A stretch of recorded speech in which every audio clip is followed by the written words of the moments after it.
మీ business ఏదైనా మీ ఊర్లో promotion చేయాలంటే అది సుమన్ టీవీతోనే సాధ్యం. ఇప్పుడే సంప్రదించండి. వారు పేరుకే పేదవాళ్ళు, గుణంలో మాత్రం కోటీశ్వరులు. వారు పుట్టుకతో దివ్యాంగులు అయితేనే 10 మందికి సాయం చేయాలనే వారి ఆశయం ముందు అవిటితనం ఆవిరైపోయింది. కోట్లు సంపాదించిన సాయం చేయడానికి ముందుకు రాని నేటి కాలంలో జీవితాంతం కష్టపడిన సొమ్మును అనాథాశ్రమానికి అందించారు. మానవ సేవే మాధవ సేవ అని భావించి అభాగ్యులకు అండగా నిలిచారు.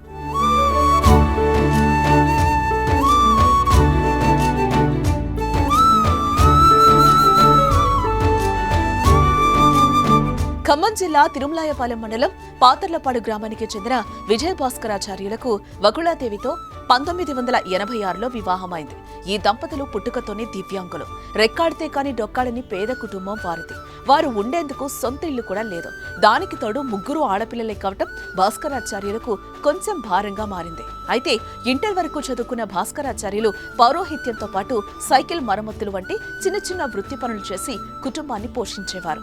దాంతో పాటు ప్రభుత్వం నుంచి వచ్చే దివ్యాంగ పింఛన్తో జీవితాన్ని నెట్టుకొచ్చారు.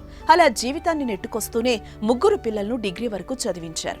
ఆ తర్వాత 3కి వివాహాలు జరిపించారు. ఇక ఈ దంపతులు మొదటి నుంచి 10 మందికి సేవ చేయాలనే తత్వం కలిగిన వారు. ఆ తరుణంలో దశాబ్దాలుగా రూపాయి కూడబెట్టి దాచుకున్న కష్టార్జితాన్ని ఆశ్రమానికి ఇవ్వాలని నిర్ణయించారు. ఖమ్మంలోని అన్నం ఫౌండేషన్ సందర్శించారు. అక్కడ ఆశ్రయం పొందుతున్న అనాథలు, మానసిక దివ్యాంగులకు తమ వంతు సాయం చేయాలని నిశ్చయించుకున్నారు. ఆ రోజుల్లోనే అనుకున్నాను, 10 ఏళ్ల కిందనే నేను సంపాదించేటట్లు సగం నా చివరికి నా చర్మాంకంలో ఒక ఆశ్రమానికి, అనాథాశ్రమానికి ఇవ్వాల్సిందే. నిర్భాగ్యులకు అన్న కల్పించే వాళ్ళకి అందజేయాలన్న కోరిక ఉండేది నాకు. అప్పటి నుంచి నేను పైసా కూడబెట్టుకుంటూ 5 లక్షలు తయారుగా ఉందని ఖమ్మం, నా జిల్లా, నా మాతృస్థానం ఖమ్మం అన్నం ఫౌండేషన్ అది మాది అనుకుని అన్నం ఫౌండేషన్కి వెళ్ళి చూసి అక్కడ అవసరాలు గమనించి వాళ్లకు భవన నిర్మాణ నిమిత్తం 10 లక్షల రూపాయలు నేను విరాళం ఇవ్వడం జరిగింది. కుమార్తెలు, అల్లుళ్ళు, కుటుంబ సభ్యుల ప్రోత్సాహంతో 10 లక్షలను అన్న ఫౌండేషన్ పేరిట ఫిక్స్డ్ డిపాజిట్ చేయించారు. దీంతో ఎందరో అభాగ్యులకు అండగా నిలిచిన భాస్కరాచార్యులు, వకుళాదేవి దంపతులకు ఫౌండర్ అన్నం శ్రీనివాసరావు ఘనంగా సత్కరించారు. సొంత ఇల్లు కూడా లేకుండా కూతురింట్లో వీరికి 3 కూతుర్లు, కుమారులు అనేవారు లేరు.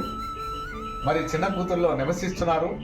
వయోభారం ఒక పక్క, అనారోగ్యం ఒక పక్క, ప్రభుత్వం ఇచ్చే పెన్షన్స్, డిజబిలిటీ వికలాంగుల పెన్షన్లు తీసుకొని జీవిస్తున్నారు.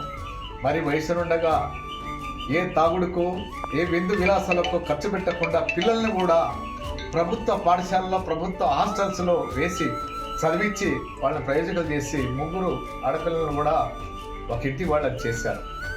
మరి వీరు కూడబెట్టుకున్న ధనంలో 50% నేను దిక్కు మొక్కులేని అనాథలకి అండగుంటాను, ఆకలి తీరుస్తాను, అవసరాలు తీరుస్తానని ఆనాడే మనసులో ఉన్నది. వీరికి మనస్ఫూర్తిగా అన్నం ఫౌండేషన్ పదవదనం చేస్తుంది. వీరి యొక్క కుటుంబానికి ఒకటే వాగ్దానం చేస్తున్నాం, వీరికి భవిష్యత్తులో ఎలాంటి అనారోగ్యం వచ్చినా, ఎలాంటి మా అవసరాలు వచ్చినా కానీ వీరి కొడుకులేనే అంటున్నారు. అన్నం ఫౌండేషన్ కొడుకుగా అండగుండి వారి యొక్క ఎలాంటి సమస్యలున్నా, ఎలాంటి బాధలున్నా కానీ తోడుగుండి మేము వారికి ఇచ్చిన మాటకే కట్టుబడి ఉండి అన్ని కార్యక్రమాల్లో మాకు ఏది అప్పచెప్తే అదే కార్యక్రమాలు మేము నిర్వహిస్తామని మనస్ఫూర్తిగా చేస్తున్నాం.